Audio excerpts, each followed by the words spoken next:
Este es su servidor, Jorge Luna, desde los Estados Unidos. Les da la más cordial bienvenida. La compañera Claudia Castro estará fuera 2 semanas. Este es el resumen semanal de noticias migratorias en Estados Unidos del 22 al 28 de marzo de 2026. Redadas migratorias de Trump han separado al menos a 11,000 niños de sus familias. Al menos 11,000 niños ciudadanos de Estados Unidos han quedado separados de sus padres como consecuencia de las detenciones migratorias registradas durante los primeros 7 meses del segundo mandato de Donald Trump, iniciado en enero de 2025. Esto según una investigación publicada por el medio informático ProPublica. El análisis, considerado el más detallado hasta la fecha sobre este fenómeno, revela el impacto directo de las políticas de control migratorio en familias con hijos nacidos en territorio norteamericano. De acuerdo con los datos, más de 50 menores pierden diariamente el contacto con uno de sus progenitores debido a arrestos ejecutados por ICE. La investigación se basa en registros oficiales conocidos como formularios I-213, obtenidos por el Centro de Derechos Humanos de la Universidad de Washington, que documentan información sobre la ciudadanía y el número de hijos menores de las personas detenidas. El estudio abarca desde finales del 2021 hasta mediados del 2025 y se centra exclusivamente en arrestos realizados por ICE. El informe destaca que las familias latinas son las más afectadas por estas acciones. Además, señala que el 75% de los padres detenidos no tenía antecedentes penales graves, lo que evidencia un cambio en la prioridad de aplicación de la ley migratoria. Otro de los hallazgos relevantes es el aumento en la detención de madres.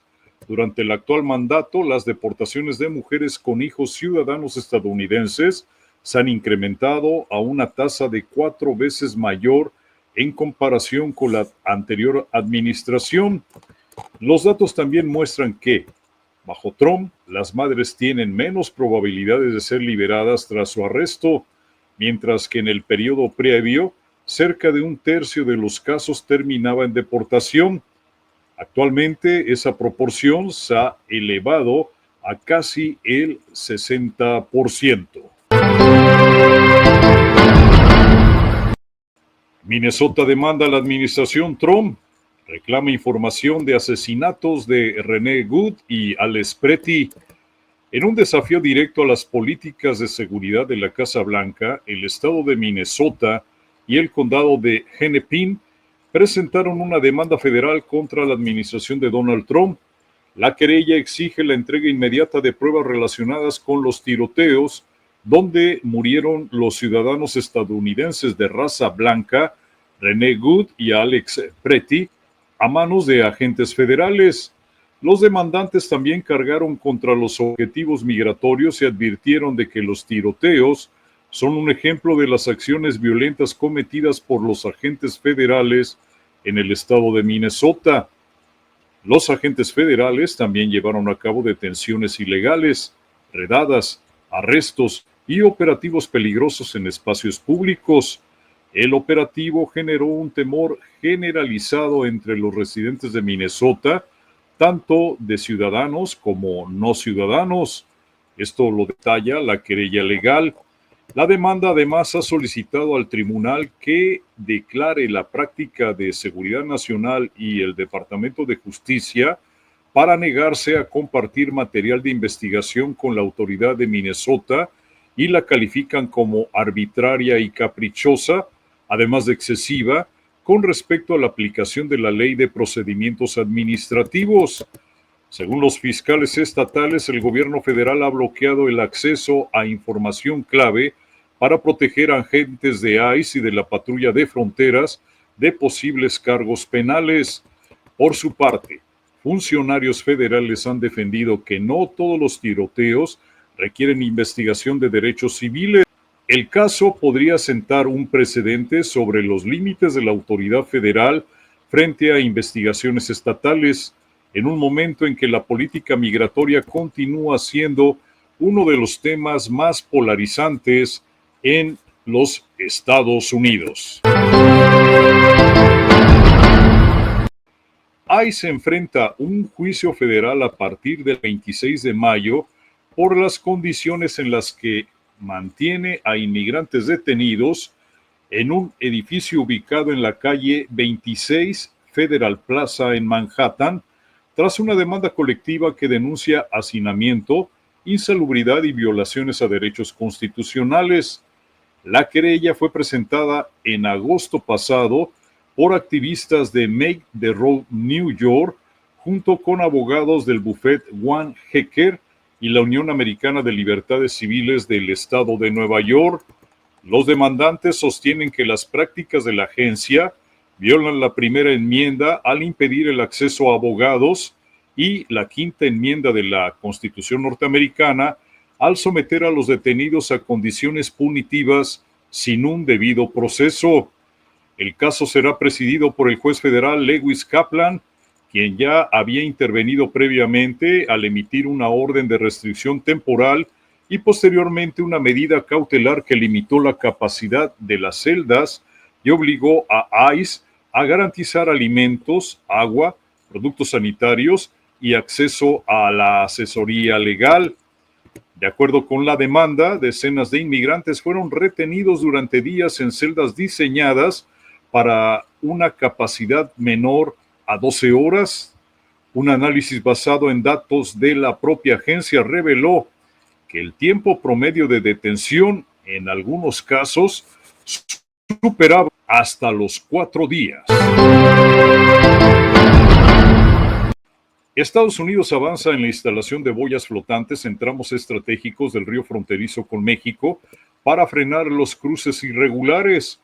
El proyecto, que comenzó a implementarse en zonas de Texas como Eagle Pass, apunta a bloquear rutas utilizadas por inmigrantes y reforzar el control en uno de los puntos más sensibles de la frontera sur.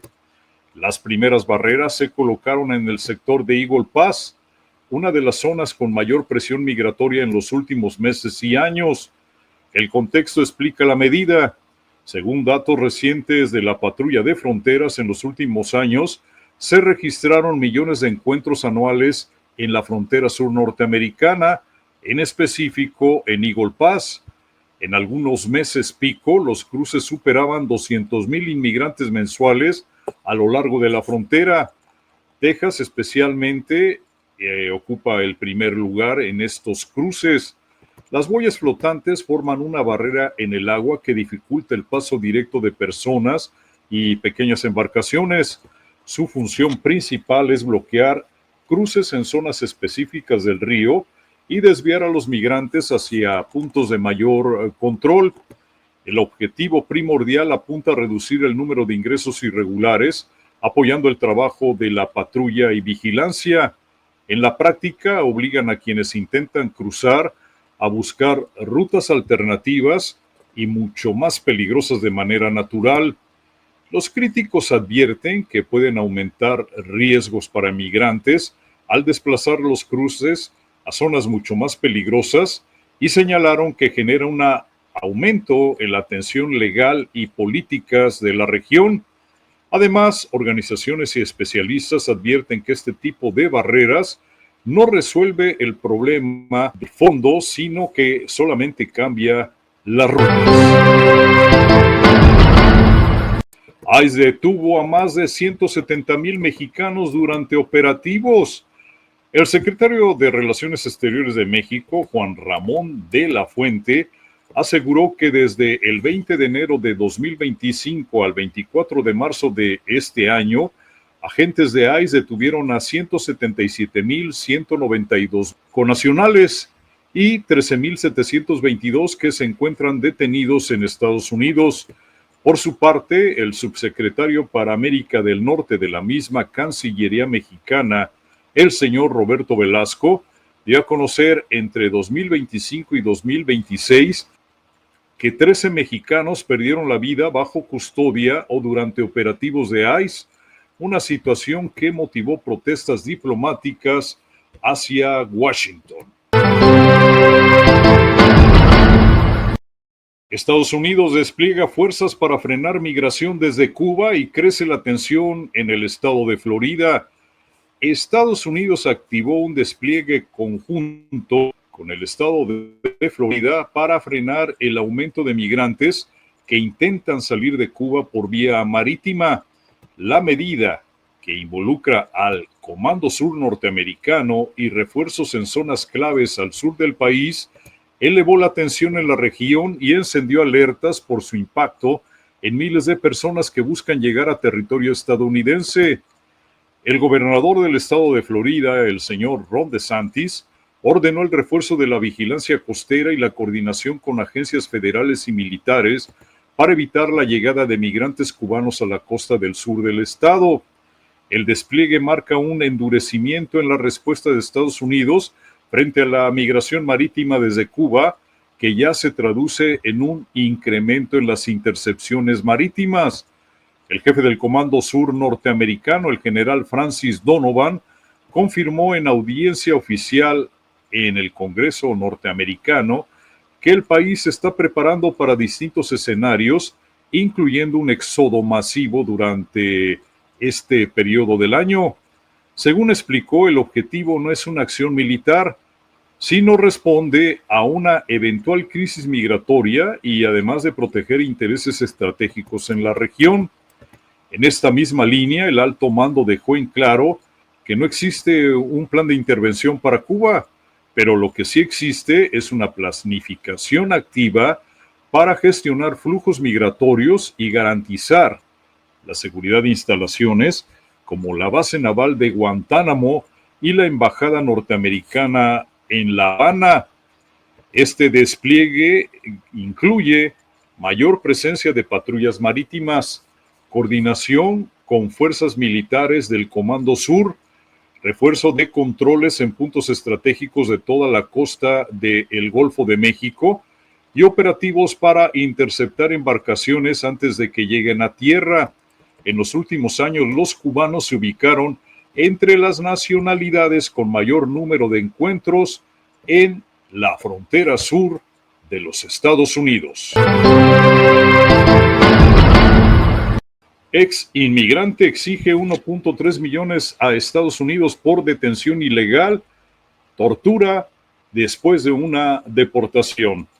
Un ciudadano venezolano deportado desde Estados Unidos y recluido en la prisión de máxima seguridad Secot en El Salvador presentó esta semana una demanda federal en la que reclama al menos 1.3 millones de dólares por presuntos abusos y detención ilegal. El caso podría sentar un precedente sobre las deportaciones masivas y el trato a inmigrantes bajo custodia. Adrián León Rangel, de 28 años, relató en entrevista con la cadena CBS News que su experiencia en la cárcel fue un infierno total. Según su testimonio, durante los 4 meses que permaneció detenido, sufrió golpizas constantes, condiciones insalubres y aislamiento extremo. Llegó un momento, según dijo, que pensó en ahorcarse. La demanda, presentada ante un tribunal federal en Washington, D.C., sostiene que fue recluido sin debido proceso y sometido a tratos inhumanos. Sus abogados argumentan que fue deportado pese a tener un caso migratorio abierto y no tener una orden formal de expulsión. El caso se enmarca en una política de deportación que envió a cientos de venezolanos a El Salvador en el año 2025 bajo la acusación de vínculos con la banda Tren de Aragua. Sin embargo, una investigación de CBS News y el programa 60 Minutos reportó que muchos de los deportados no tenían antecedentes penales graves. El caso forma parte de una política más amplia aplicada en el año 2025, cuando la administración Trump deportó a cientos de venezolanos a El Salvador, invocando la ley de extranjeros enemigos, promulgada en el año de 1798. Esta medida ha sido cuestionada en tribunales y por organizaciones de derechos humanos en los Estados Unidos y en el mundo. Un informe de Human Rights Watch documentó abusos físicos, psicológicos e incluso casos de violencia sexual dentro del CECOT, incluyendo que las condiciones podrían constituir detención arbitraria y tortura según el derecho internacional. El resumen semanal de noticias migratorias en Estados Unidos del 22 al 28 de marzo de 2026.